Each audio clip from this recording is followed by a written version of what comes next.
Israel और America ने Iran के अगेंस्ट वॉर तो शुरू कर दी, पर अब ये सोचो कि इसके लिए इन्होंने 38 ईयर्स का इंतज़ार क्यों किया। जहाँ तक मुझे समझ में आ रहा है इसके दो रीज़न हैं, एक इमीडिएट रीज़न और दूसरा लॉन्ग टर्म रीज़न।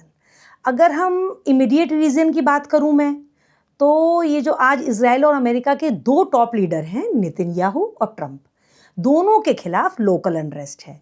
याहू जी के ऊपर तो करप्शन के चार्जेस लगे हुए हैं और उनके ऊपर पद छोड़ने का दबाव है, और ट्रंप साहब तो एमस्टीन फाइल में घिरे हुए हैं।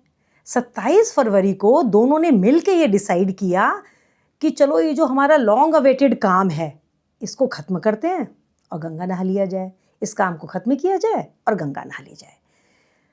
तो इन्होंने खामनेही और उसके जो टॉप लीडरशिप हैं उनके साथ उन दोनों को एक ही साथ एलिमिनेट कर दिया, और इसका इफेक्ट तो इमीडिएट इफेक्ट तो ये हुआ कि सारा का सारा ध्यान इजराइल और ईरान के युद्ध पर आ गया।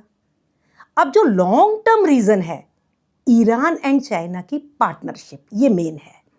अमेरिका ने अमेरिका जो था सैंक्शन लगाता रहा, इसके बावजूद भी ईरान जो था वो चाइना को 90% ऑयल बेचता रहा और सारा पेमेंट युआन में लेता रहा। एक्चुअल में जिसने भी पेट्रो डॉलर सिस्टम को चैलेंज करने की कोशिश की है ना, अमेरिका ने अपना सब कुछ दांव पर लगाकर उसे हमेशा खत्म किया है। तो मेरे को तो ये दो रीज़न समझ में आ रहे हैं। अगर आपके पास कोई रीज़न हो, कोई और तीसरा रीज़न आपको समझ में आ रहा हो, तो प्लीज़ मुझे कमेंट बॉक्स में ज़रूर बताइएगा।